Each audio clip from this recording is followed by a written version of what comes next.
Carlomagno.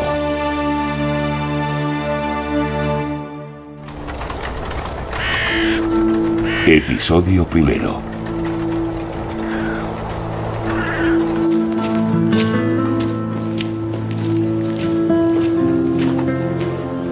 El tiempo borrará todas las huellas, pero yo evitaré que desaparezcan para siempre.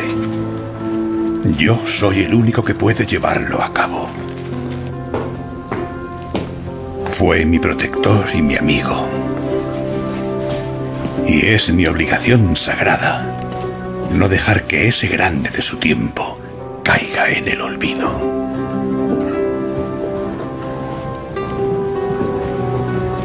Ya han pasado muchos años desde aquel memorable día de Navidad en el que Carlos Virrey fue coronado emperador en Roma.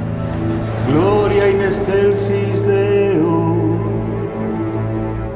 laudamus Te, benedicimus Te, adoramus Te, glorificamos Te. El 25 de diciembre del año 800, cuando Carlomagno fue coronado emperador, se encontraba en el apogeo de su poder.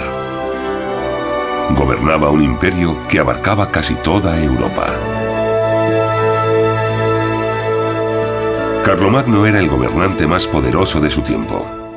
En Roma, el mismísimo Papa tiembla ante su presencia. ¡Larga vida a Carlos, emperador de los romanos! ¡Viva el emperador! ¡Viva nuestro rey! Solo hay una persona que puede contar la historia de Carlomagno de primera mano: su antiguo compañero de camino, el erudito de la corte, Eginardo. Disculpadme, maestro. Llego tarde. Ni una vez has llegado a la hora. Me pregunto, Iohannes, si estás a la altura de la misión que te he asignado.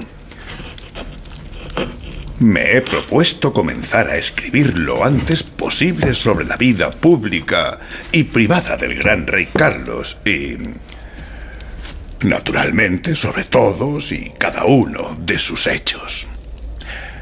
Viví a su lado en la corte durante 20 años. Me hice merecedor de su confianza y conozco sus secretos. Pero no olvides esto: todo lo que no llegue a plasmarse por escrito deberás guardarlo en secreto. Sí, maestro. Decidme lo que debo escribir. La obra se titulará Vita Caroli, la vida de Carlos. Años después de la muerte de Carlomagno, Eginardo, un sabio de su corte, escribió la biografía de un gobernante más famosa de la Edad Media. En ella, Carlomagno aparece representado como un gobernante sobrenatural, una figura carismática. Pero ¿cómo era realmente? ¿Dónde acaba el mito y empieza la realidad?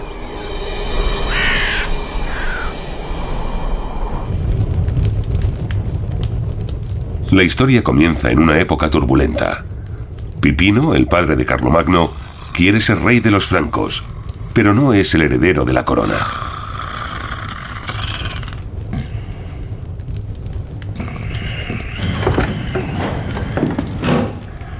Ya está amaneciendo. Habéis velado toda la noche, señor.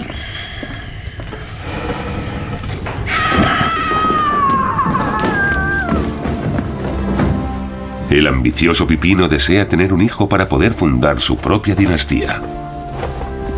Es un niño.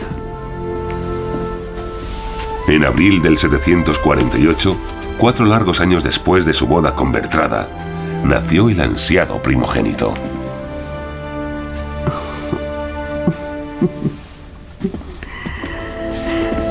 Dale la noticia a tu señor. Se puso muy nerviosa tras su matrimonio, porque no conseguía tener hijos. Su posición, y por supuesto la de su marido, dependía de que consiguieran tener un hijo varón. Al parecer, rogaba a Dios con desesperación que le permitiera quedarse embarazada, y fue cuando tuvo a Carlomagno. Supongo que entonces se sentiría muy aliviada. Señor, es un niño sano y hermoso. Ahora empieza mi futuro y el vuestro. Mi hijo será bautizado con el nombre de Carlos, como mi padre. Y será uno de los más grandes. Dios bendiga al futuro rey. El reino franco, que se componía de múltiples principados, llevaba generaciones gobernado por los merovingios. Pero Pipino, el padre de Carlomagno, tenía buenos argumentos para conseguir el apoyo de los príncipes en su asalto al poder.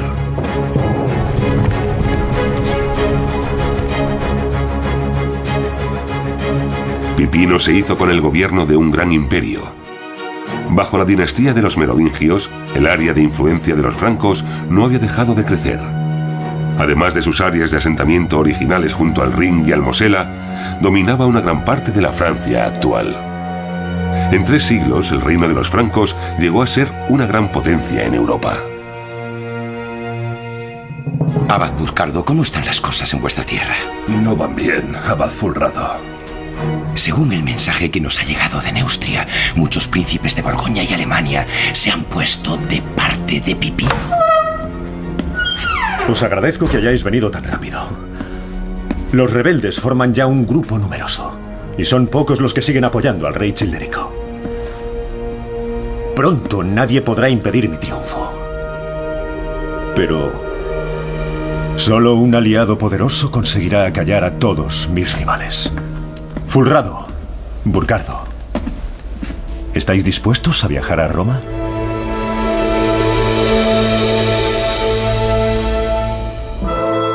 La clave del plan de Pipino era el Papa. El golpe de estado debía contar con su bendición. Mis queridos abades, Fulrado y Burcardo, os comunico que, después de pensarlo detenidamente, he tomado la siguiente decisión sobre el futuro del reino franco.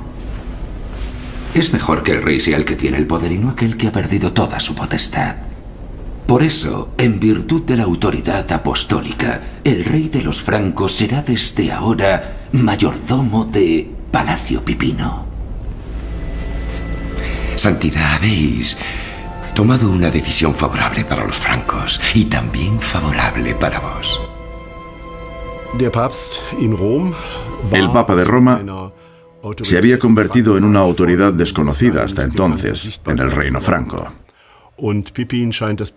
Pipino se vio obligado a buscar una legitimación superior a la de los nobles francos y a la de los obispos francos para consolidar sus ambiciones políticas, y no tenía mucho donde elegir. Lo más fácil era dirigirse al Papa. Así, por orden del Papa de Roma, el padre de Carlos, Pipino, fue coronado rey de los francos. El último rey merovingio dejó que Pipino le tonsurase la cabeza y lo encerrase de por vida en un monasterio. Sigue escribiendo, Johannes. De todas formas, incluso antes de la coronación de Pipino, el antiguo rey ya tenía que conformarse con conservar el título, el cabello y la barba y jugar a gobernar sentado en su trono. Desde ese momento, Pipino tuvo que proceder con gran habilidad. Le prometió al Papa defender Roma de todos sus enemigos y se convirtió en protector de la Iglesia. En compensación, consiguió la unción del Papa para su primogénito Carlos y para su segundo hijo, llamado Carlomán.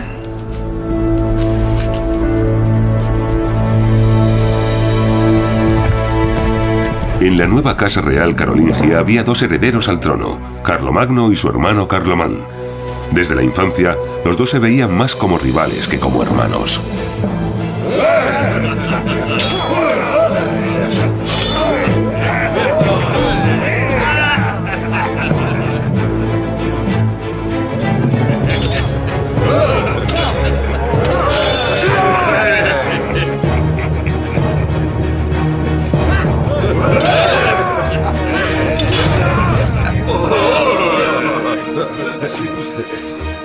basta! ¡Dejadlo inmediatamente! Carlomán, el más joven y diestro, solía imponerse en las competiciones, hecho que Carlomagno vivía como una humillación.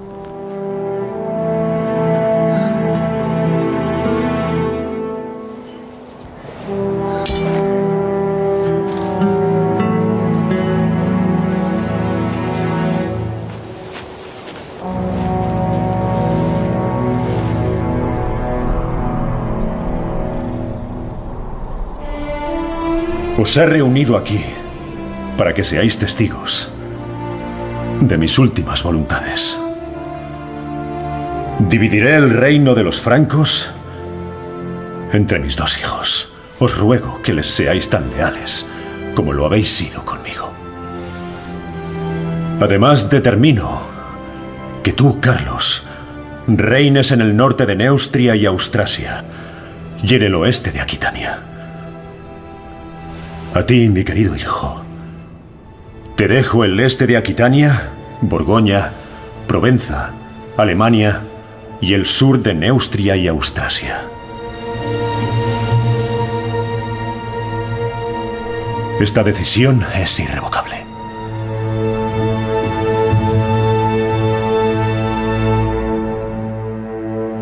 El reparto parece equilibrado a simple vista, pero Carlomagno se sintió perjudicado. Su reino se dispone en un semicírculo alrededor del de su hermano, por lo que se verá obligado a realizar viajes mucho más largos. Pipino repartió su reino de una forma bastante extraña y geográficamente incoherente. Los territorios de Carlomagno rodeaban los de Carlomán y cada uno tenía una parte de Aquitania. Ya desde los tiempos de los merovingios, Aquitania era una región muy preciada. El objetivo de Pipino al repartir así su herencia era seguramente obligar a sus hijos a colaborar, algo que no supieron hacer, que no quisieron hacer. Había una fuerte rivalidad por la supremacía. En la famosa abadía de Saint-Denis se encuentran las tumbas de los reyes francos. También el padre de Carlomagno, Pipino, yace aquí junto a su esposa Bertrada.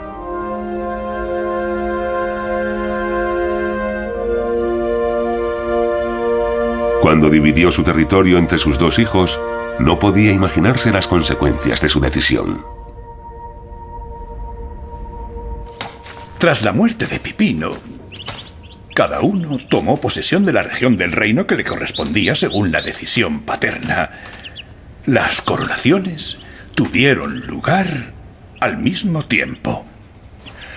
Pero cada uno de los hermanos eligió una iglesia de su propio reino. Desde entonces, bueno, fue muy difícil mantener la paz entre los dos reyes. Poco después de las coronaciones, estalló la lucha por la supremacía. ¿Y no fueron acaso las mujeres quienes comenzaron a sembrar la discordia?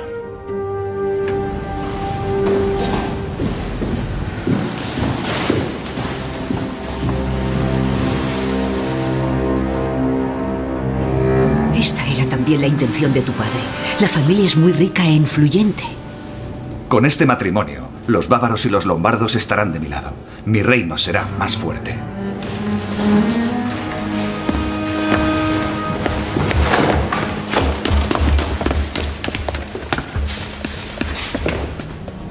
Pronto tendréis noticias.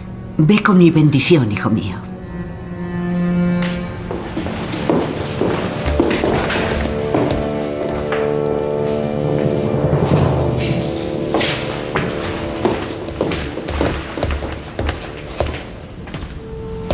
¿Qué puede ser tan importante para que mi hermano se digne a visitarnos? No seas tan duro, Carlos. Y deja que te diga que aunque seas rey, todavía no eres el más poderoso. Contigo a mi lado, madre, no tengo nada que temer de mi hermano. Estaré a tu lado como siempre he estado. Pero no subestimes a tu hermano. Tiene aliados poderosos. Las relaciones entre príncipes solían ser siempre tensas y complejas.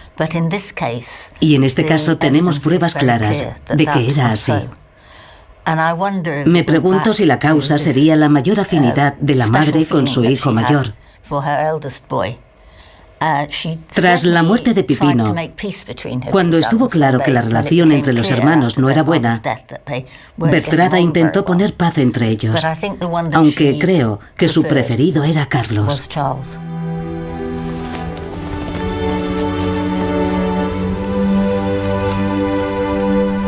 Majestad, sería beneficioso tener un heredero. Además, sería una vergüenza que vuestro hermano fuese más rápido. Os traigo noticias. Por lo que he oído, Carloman va a casarse muy pronto.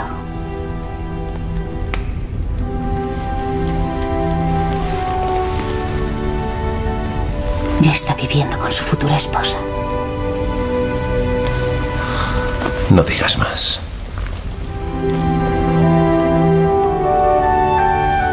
No te preocupes por eso.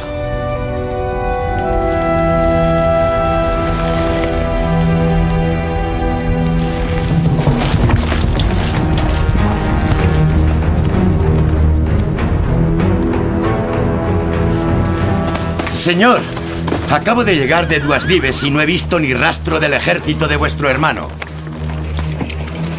¡Mi caballo!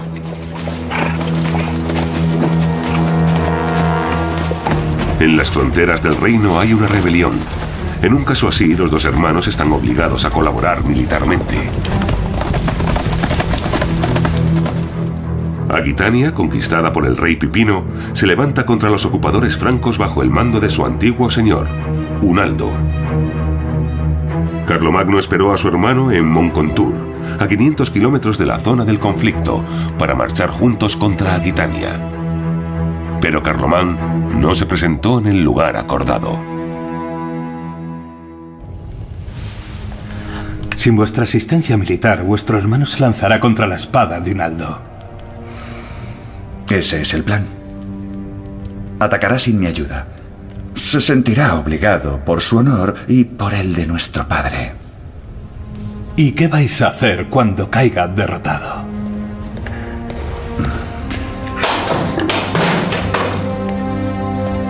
¡Qué agradable visita!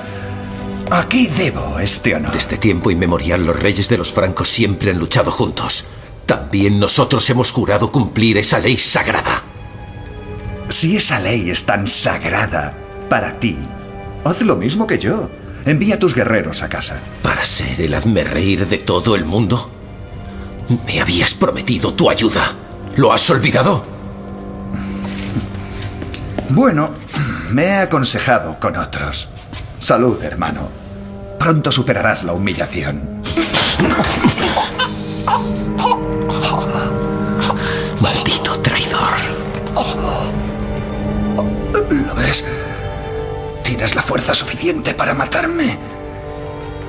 Lo único que te falta es el valor.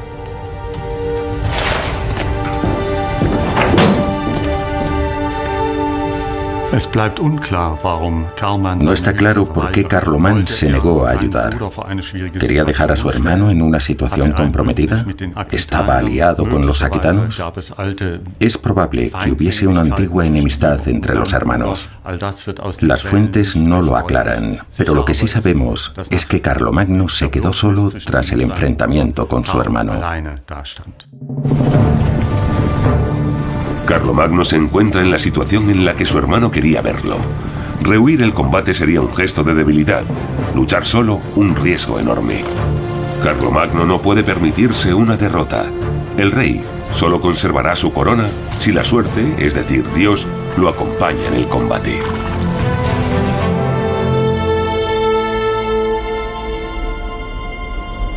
Puede que Carlomagno se sintiera seguro de sí mismo por contar con las armas y la tecnología militar más avanzadas. Eso indica un valioso documento de la biblioteca de la Abadía de San Galo, una de las bibliotecas más grandes y antiguas del mundo.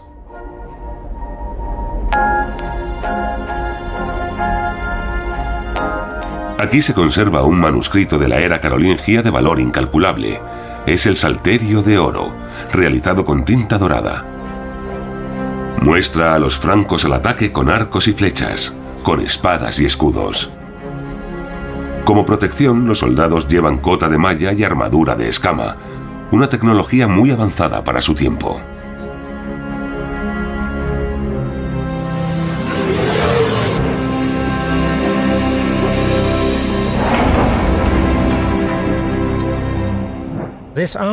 El ejército de Carlomagno está bien equipado y lo que es más importante, lo primero que el enemigo ve es un ejército de hierro. Es terrorífico. Un experimento va a estudiar la velocidad y la fuerza de percusión que alcanza una flecha al golpear la armadura. El recorrido de la flecha se grabará con una cámara de alta velocidad. La diana es un torso hecho de jabón del grosor de un cuerpo humano. El tirador y el maniquí están exactamente a 10 metros. La cámara, a 3000 fotogramas por segundo, graba el vuelo de la flecha. Aquí es cuando penetra en el torso. ¿Qué velocidad ha alcanzado la flecha? La flecha ha volado a 45 metros por segundo, es decir, 172 kilómetros por hora. ¡Qué rápido!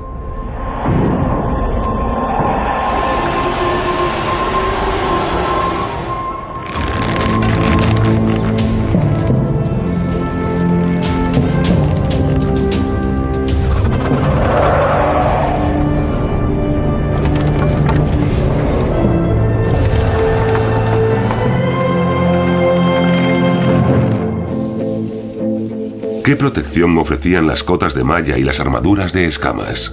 ¿Eran la auténtica arma secreta del ejército franco?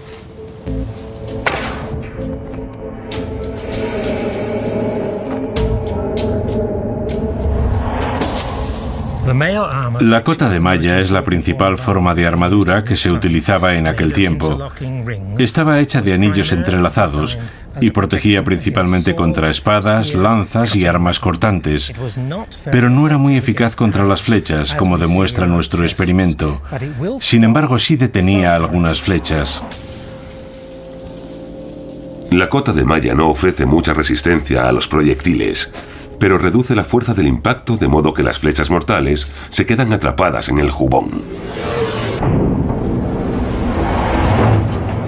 La armadura de escamas de los francos hace rebotar las flechas. Los francos se introdujeron en el territorio de los aquitanos en columnas escalonadas y derrotaron a las unidades enemigas atacando los flancos. ¡A la carga!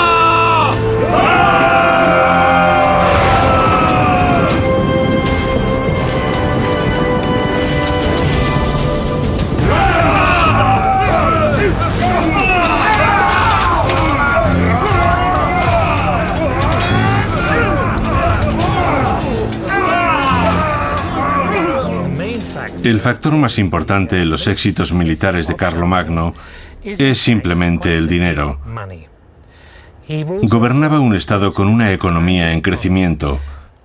Contaba con un sector industrial pequeño, aunque importante, ya que le permitía fabricar armas y armaduras en grandes cantidades.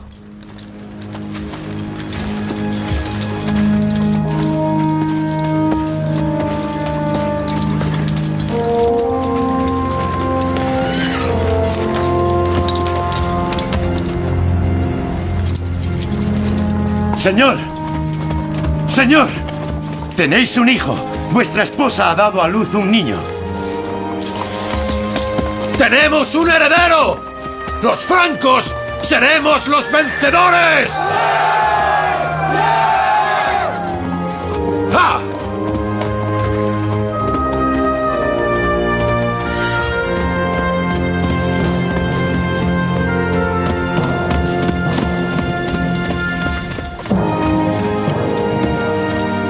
Tras la victoria, Carlomagno recuperó el control de Aquitania y anexionó también la parte que le había tocado en herencia a su hermano Carlomán.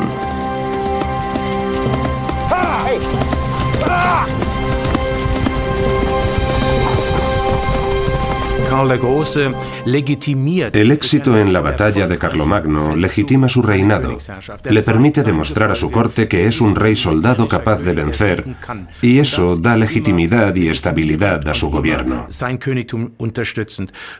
Probablemente su hermano no había pensado que si Carlomagno vencía, él, como hermano menor, quedaría en una posición secundaria. Así que podemos suponer que Carlomán se arrepintió de no haber asistido a su hermano en la liberación de Aquitania. Carlos le dio a su hijo el nombre de su padre, Pipino. Además, estaba feliz por haber dejado clara su superioridad ante su hermano con su demostración de fuerza. Pero pocos meses después pasó algo inaudito. Carlomán también bautizó a su primogénito con el nombre de Pipino.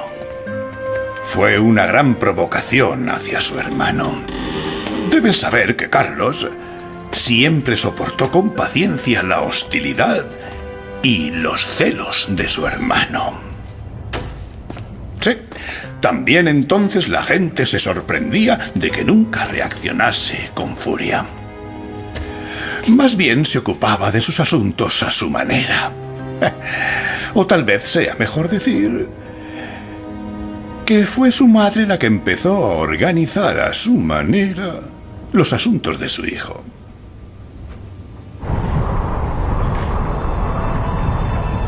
La madre del rey, Bertrada, cruzó en secreto los Alpes en dirección a Italia.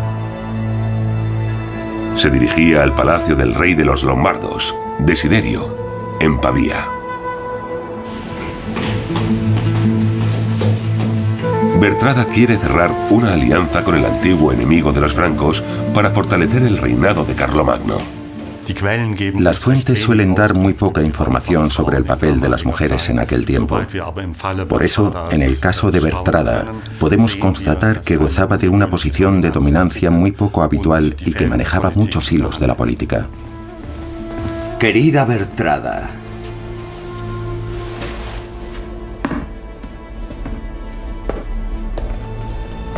soy, si me lo permitís, una mujer digna de admiración. Os lo agradezco, estimado Desiderio. Me gusta que nuestra reunión comience así. Bien, cada vez me parece más sorprendente la distancia que separa el hermoso reino de los lombardos de la corte de los francos. Deberíamos hacer algo para remediarlo. Con vuestro permiso, me gustaría presentaros a mi hija. Esta princesa se casará con Carlomagno, sellando una alianza con los lombardos que les permitirá rodear el reino de Carlomán desde el norte, el oeste y el sur. Ese es el plan. El único problema es el Papa, que desconfía de la alianza entre los enemigos de Roma, los lombardos, y sus protectores, los francos. El Papa, Esteban III, ve en la estrategia de Bertrada la mano del diablo y escribe directamente al rey de los francos. Ya en el paraíso, Satanás se sirvió de una mujer para incitar al incumplimiento de la ley divina. Ahora vuelve a utilizar el mismo método. Este matrimonio es una inspiración diabólica. El noble y excelente pueblo de los francos no puede ni debe unirse con esos malditos lombardos. El mismo San Pedro implora por el temible día del juicio final que el rey de los francos no se despose con la hija del rey de los lombardos. Pero Bertrada impuso su decisión. Carlos se separó de su esposa Imiltruda y la envió, como suele hacerse en esos casos, a vivir a un convento. Lamentablemente sabemos muy poco de Himiltruda. Tampoco sabemos nada de su familia, pero podemos suponer que no era una familia muy poderosa porque no se mencionan protestas contra el repudio. Carlomagno se separó de ella a pesar de que le había dado un hijo llamado Pipino, conocido como Pipino el Jorobado. Tampoco sabemos qué fue de ella después del repudio. Las fuentes no mencionan nada más.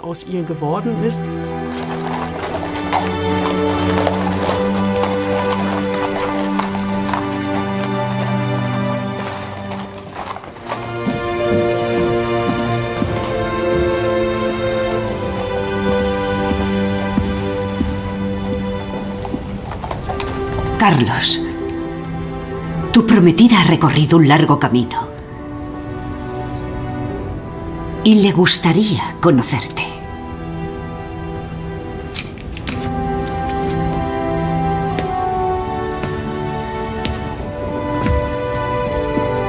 Espero que vuestro viaje no haya sido fatigoso.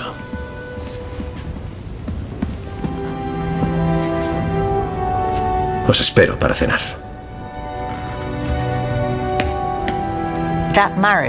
El matrimonio con la princesa lombarda parecía muy útil.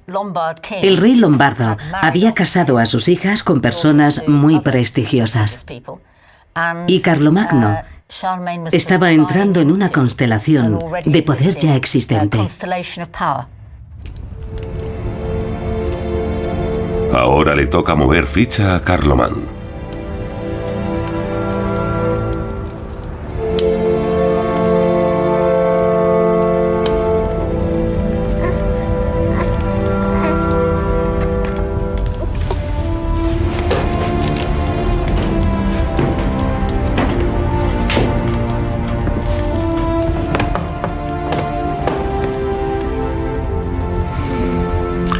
Ya sé lo que hay que hacer ahora.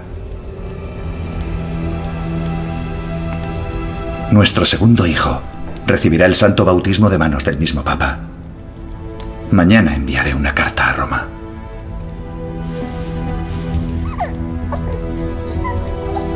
Su santidad estará de acuerdo y sellaréis una nueva alianza.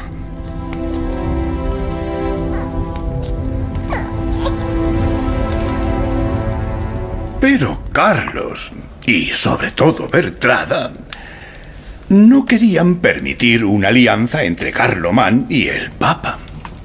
Y la alianza no llegó a establecerse, porque, como era de esperar, Bertrada empezó a mover los hilos una vez más y consiguió atraer al Papa a su terreno. Carlomán se enfadó tanto que llegó a pensar en marchar contra Roma. ¿Quería atacar la ciudad del apóstol San Pedro? Así es. Y en ese caso habría estallado la guerra fratricida que amenazaba desde hacía tiempo. Pero la providencia tenía otros proyectos. A veces los caminos del Señor son realmente inescrutables.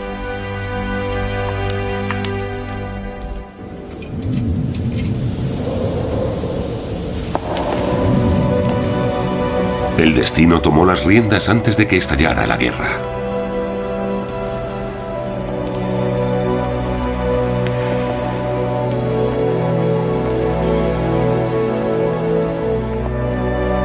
Con solo 20 años, Carlomán murió en circunstancias misteriosas.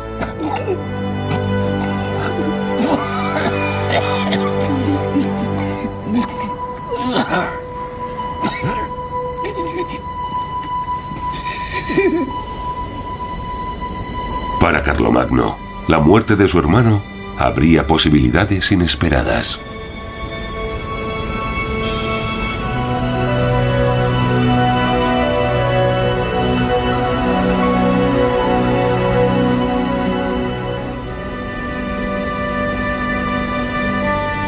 Cuida de nuestros dos hijos y protégete de mi hermano. No debes permitir que se haga con la corona.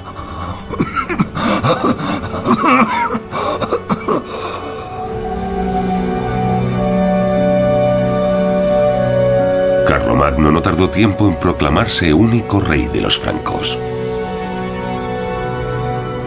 La inesperada muerte de Carlomán fue un regalo para Carlomagno. No estoy seguro de que no jugara sucio, pero la especulación es solo una parte del trabajo histórico. La otra es la declaración de los testigos, que en este caso no da indicios de que Carlomagno tuviera algo que ver con la muerte de su hermano.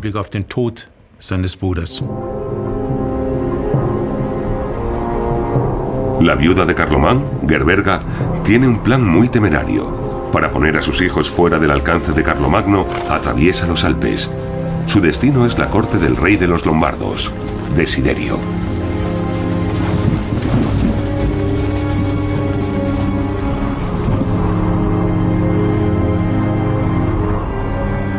Gerberga huye a Italia, probablemente con la esperanza de poder enfrentarse a su poderoso cuñado y derrotarlo con la ayuda de los lombardos.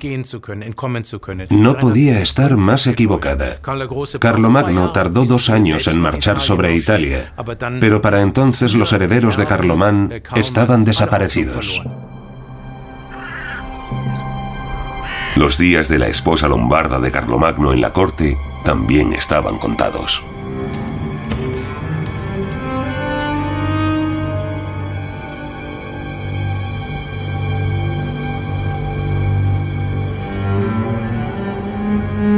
¿No viene tu esposa? Ya se ha sentado a mi mesa demasiadas veces. Cometí un error. No debería haber accedido a ese matrimonio. Tenemos una valiosa alianza con la familia de tu esposa.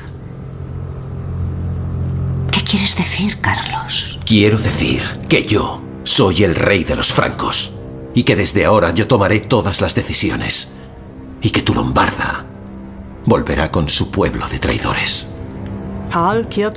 Carlomagno retoma la política de su padre y abandona la de su madre. Hasta el año 771 no supimos cuál era la verdadera opinión de Carlomagno. Con la muerte de su hermano Carlomán, las cosas cambiaron radicalmente y él tuvo por fin libertad de decisión. Pero no entiendes que eso supone una declaración de guerra contra Desiderio. Pues que así sea. ¿Acaso no luchó mi padre contra los lombardos? ¿Y por el Papa? Los tiempos de tu padre ya han pasado.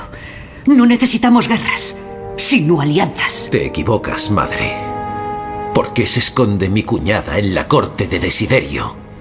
Confía en que ayude a sus hijos a hacerse con la corona a mis espaldas. No creo que sea esa la intención de tu cuñada. La guerra, madre, empezó hace mucho tiempo. Y tú ya no tomas las decisiones.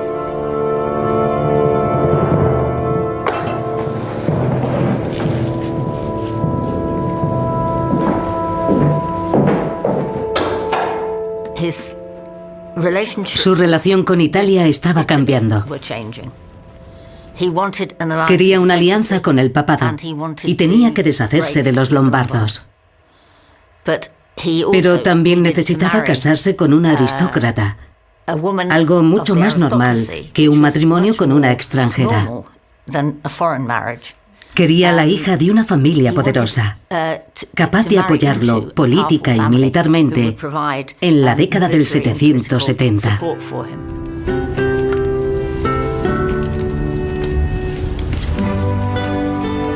Carlomagno se casó con Hildegarda, la hija de un conde de la nobleza. Ya hacía tiempo que había enviado a su esposa lombarda con su padre. Durante los siguientes 11 años, Hildegarda dio a luz 9 niños.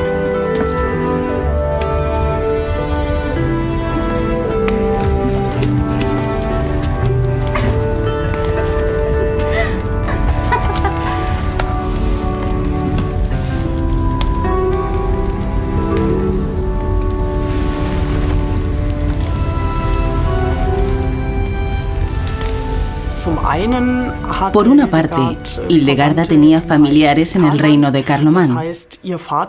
Su padre era un gran apoyo para Carlomagno en ese territorio.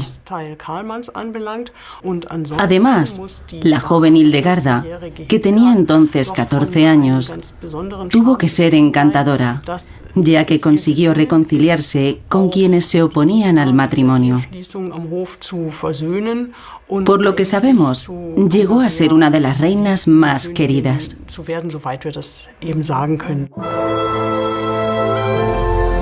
Desiderio, el rey de los lombardos, humillado por Carlomagno, se dirigió a Roma para enfrentarse a su última oportunidad de convencer al Papa.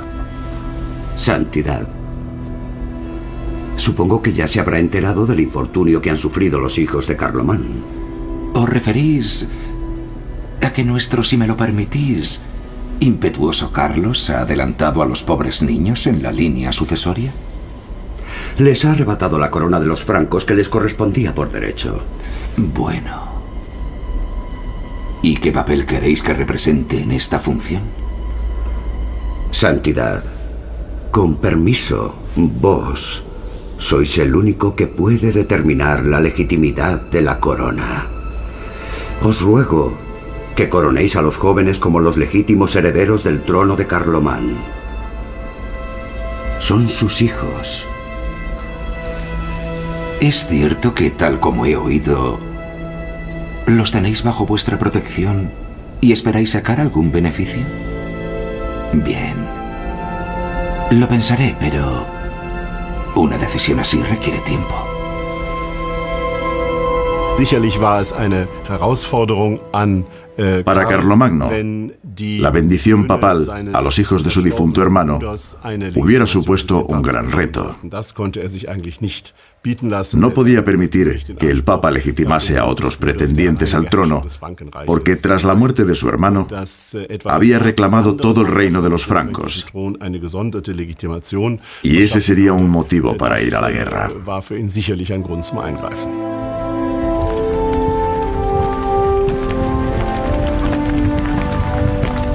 En mayo del año 772, la guerra con los lombardos parecía inevitable.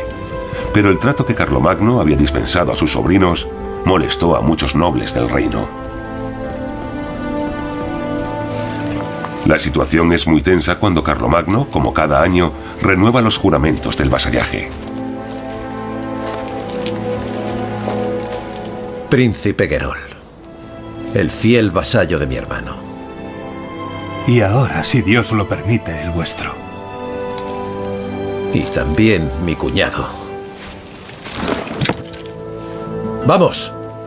¡No perdamos tiempo!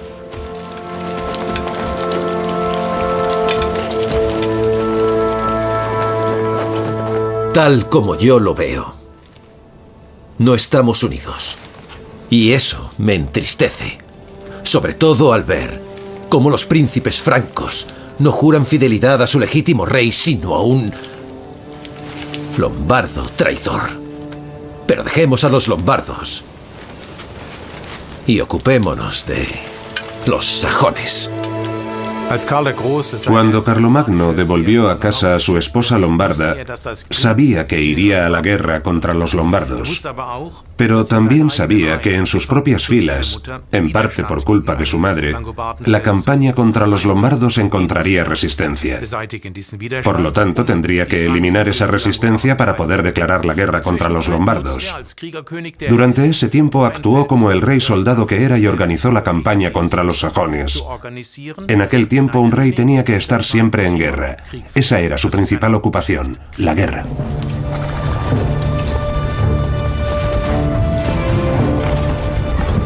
Pipino, el padre de Carlomagno, ya se había enfrentado a los sajones, una confederación de tribus germánicas. Su hijo estaba siguiendo sus pasos. Los sajones llevaban años introduciéndose cada vez más en el norte del reino de los francos.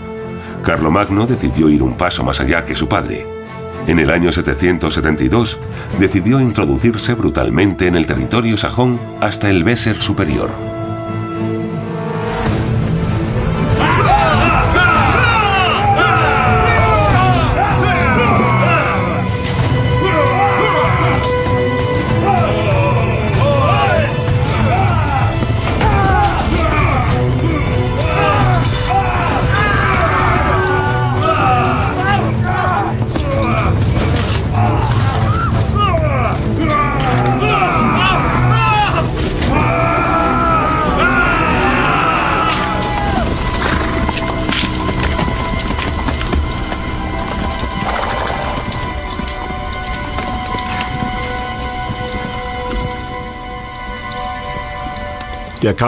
La guerra contra los sajones, que a diferencia de los francos no estaban bautizados ni cristianizados, debió de tener un componente religioso.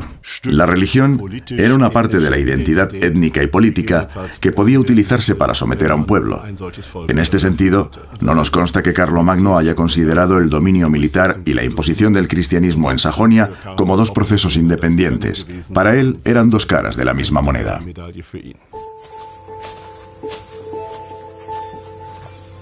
¿Quiénes eran los sajones? ¿Cómo y dónde vivían? Se dice que los imponentes megalitos de Exterstein, de las montañas de Ege, eran un lugar de culto para los sajones, un pueblo germánico pagano que dedicaba sacrificios animales a los dioses de la naturaleza. El doctor en física, Clemens Boda, intenta determinar si estas cámaras artificiales se seguían utilizando en tiempos de Carlomagno. Es muy probable que se hayan seguido utilizando. En la entrada el desgaste es muy pronunciado.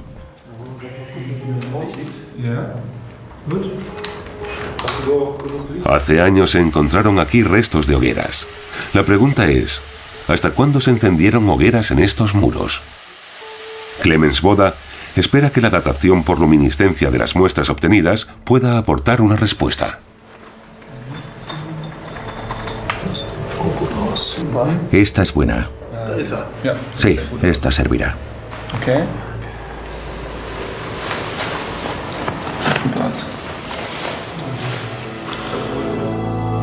Se sabe poco sobre los rituales religiosos de los sajones. Sin embargo, el fuego se consideraba sagrado en todas las religiones paganas, así como la sangre de los animales sacrificados con la que los sacerdotes pretendían aplacar a sus terribles dioses.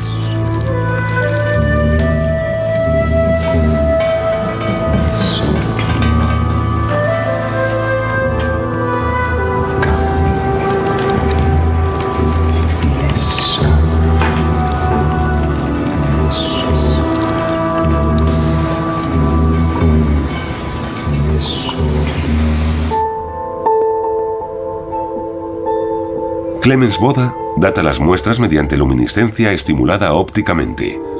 Así puede determinar el momento del último aumento de temperatura de los granos de cuarzo contenidos en la roca. Tarda varios días en preparar y analizar las muestras.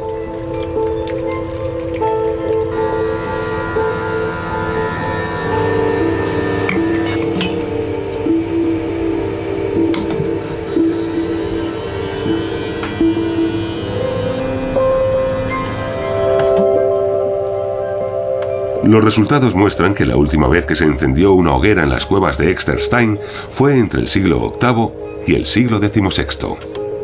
Es decir, también durante las guerras entre los francos y los sajones.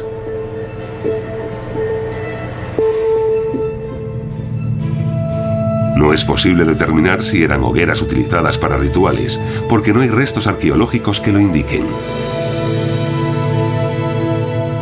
Pero en el entorno de Exterstein hay otros indicios que apuntan a una gran importancia del lugar. Muchos creen que aquí se encontraba el legendario Irminsul, la principal reliquia de los sajones. Se trataba de un árbol inmenso que soportaba la bóveda celeste. En el muro exterior de la cueva principal se talló en el siglo XVI un relieve cristiano que mostraba un descendimiento. Pero el relieve incluye un detalle llamativo: la representación de la horcadura de un árbol similar a las descripciones de Irminsul.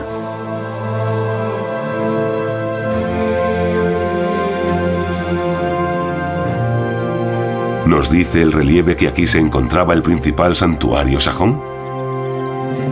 Esto explicaría por qué Carlomagno luchó con tanta ferocidad por esta región. Carlomagno esperaba que al conquistar el santuario de los sajones conseguiría dominar a todo el pueblo.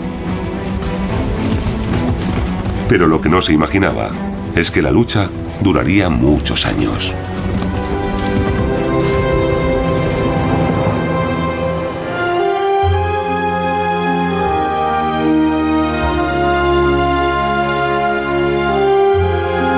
Naturalmente, sobre todos y cada uno de sus hechos.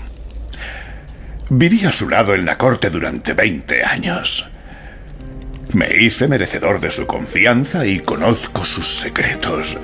Pero no olvides esto, todo lo que no llegue a plasmarse por escrito deberás guardarlo en secreto.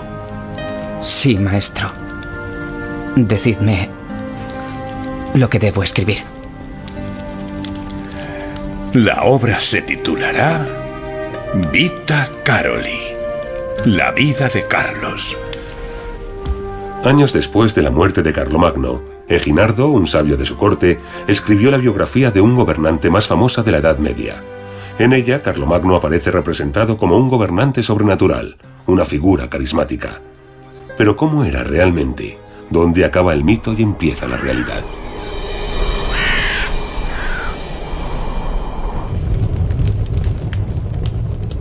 La historia comienza en una época turbulenta. Pipino, el padre de Carlomagno, quiere ser rey de los francos, pero no es el heredero de la corona.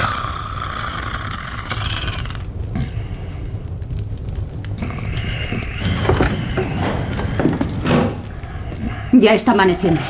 Habéis velado toda la noche, señor.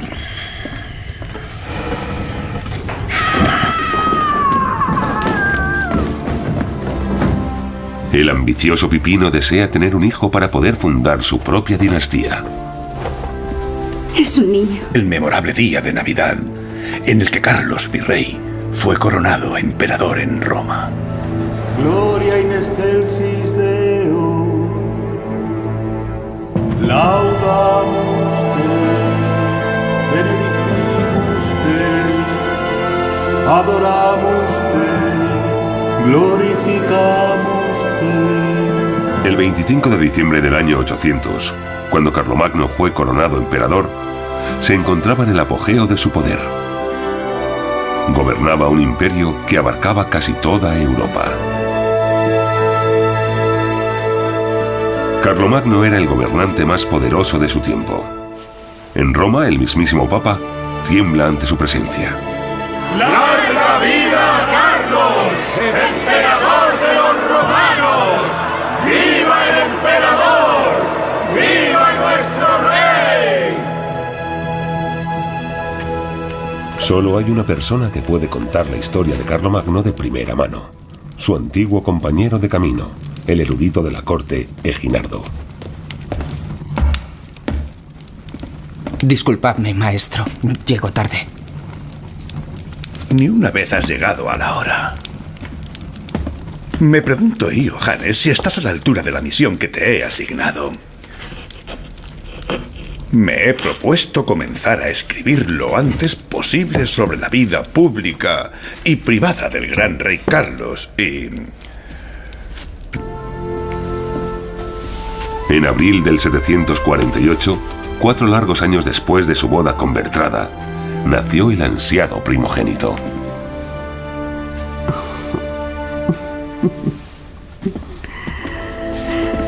Dale la noticia a tu señor. Se puso muy nerviosa tras su matrimonio, porque no conseguía tener hijos.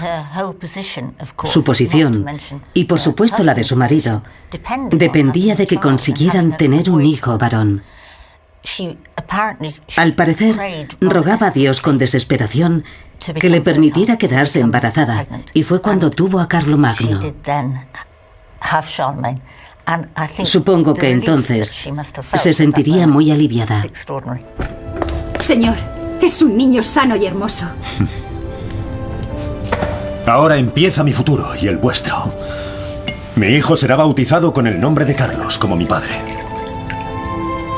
Y será uno de los más grandes. Dios bendiga al futuro rey. El reino franco, que se componía de múltiples principados, llevaba generaciones gobernado por los merovingios. Pero Pipino, el padre de Carlomagno, tenía buenos argumentos para conseguir el apoyo de los príncipes en su asalto al poder.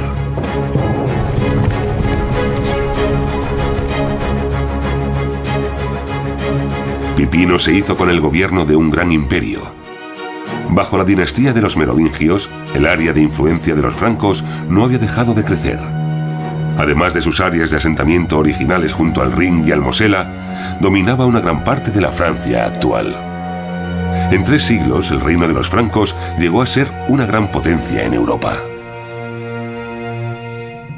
Abad Burcardo, ¿cómo están las cosas en vuestra tierra? No van bien, Abad Fulrado.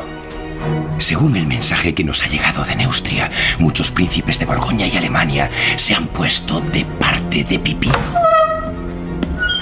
Os agradezco que hayáis venido tan rápido. Los rebeldes forman ya un grupo numeroso, y son pocos los que siguen apoyando al rey Childerico. Pronto nadie podrá impedir mi triunfo. Pero solo un aliado poderoso conseguirá acallar a todos mis rivales.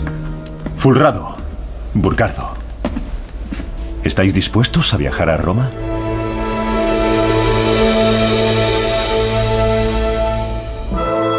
La clave del plan de Pipino era el Papa. El golpe de Estado debía contar con su bendición. Mis queridos abades, Fulrado y Burcardo, os comunico que, después de pensarlo detenidamente, he tomado la siguiente decisión sobre el futuro del reino franco. Es mejor que el rey sea el que tiene el poder y no aquel que ha perdido toda su potestad.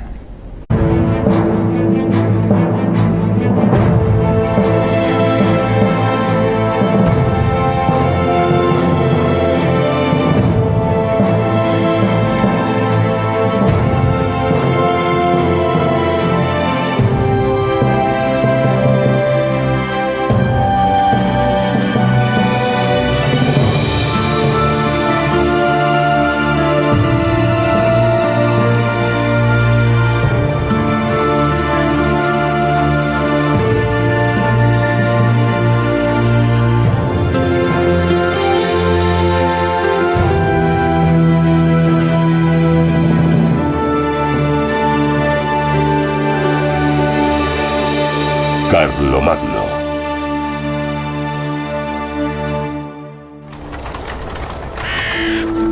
Episodio primero.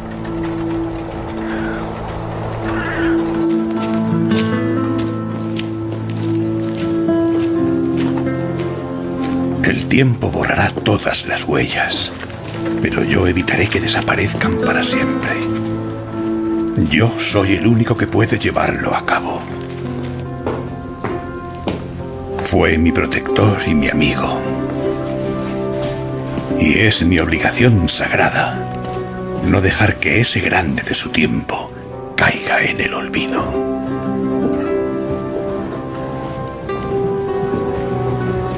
Ya han pasado muchos años desde aquel